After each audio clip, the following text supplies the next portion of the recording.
മുതലപ്പുഴി അഴിമുഖ ചാവിലൂടെയുള്ള മണൽ ഒഴുക്ക് ശക്തമായതോടെ പ്രദേശത്തെ മത്സ്യബന്ധനം നിലച്ചു.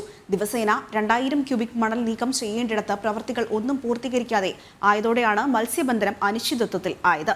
അതേസമയം മേഖലയിലെ മണൽ നീക്കം ചെയ്യുന്നത് വൈകുന്നതോടെ ഹാർബർ എഞ്ചിനീയറിംഗ് വിഭാഗം മുതലപ്പുഴയിൽ സന്ദർശനം നടത്തി. അഴിമുഖത്ത് നിർദ്ദേശിച്ചിട്ടുള്ള 6 മീറ്റർ താഴ്ച വേണ്ടിടത്ത് പല ഭാഗങ്ങളിലും മണൽത്തിട്ടകൾ രൂപപ്പെട്ട് 2 മീറ്ററായി ചുരുങ്ങിയിരിക്കുകയാണ്. ഒരു എക്സവേറ്റർ ഉപയോഗിച്ചാണ് ഇപ്പോൾ മണൽ നീക്കം നടന്നു വരുന്നത്.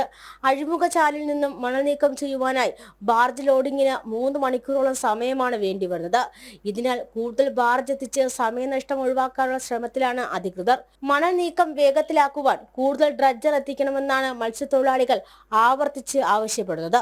മണ്ണ് റജ്ജ് ചെയ്ത് ഇതങ്ങ് മാറ്റുക എന്നാണ് പറഞ്ഞിരുന്നത്. പക്ഷെ അവരിപ്പോഴും ചെയ്യുന്നതെന്ന് വെച്ച് കഴിഞ്ഞാൽ മണ്ണ് വാന്തി കൊണ്ട് കോരിയെടുത്ത് നേരെ കപ്പലിൽ കൊണ്ട് ഇട്ടിട്ട് നേരെ കൊണ്ട് കളയുന്ന അത് ഏതാണ്ട് ഒരു ദിവസം 2 ട്രിപ്പ് മാത്രമേ അത് എടുക്കാൻ സാധ്യത വരുന്നുള്ളൂ.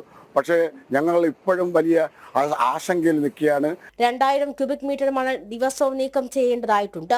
ഇതിനായി മണ്ണുമാന്തിയുടെ ബക്കറ്റ് സൈസ് കൂട്ടുവാനും നീക്കം ചെയ്യുന്ന മണൽ താഴമ്പള്ളി ഭാഗത്ത് തീരത്തോട് ചേർത്ത് നിക്ഷേപിക്കുവാനുമാണ് തീരുമാനം. അടുത്ത ആഴ്ച ഉദ്യോഗസ്ഥ സംഘം വീണ്ടും മുതലപ്പുഴ സന്ദർശിച്ച് നിലവിലെടുത്ത തീരുമാനങ്ങൾ കാര്യക്ഷമമാണോ എന്ന് പരിശോധിക്കും.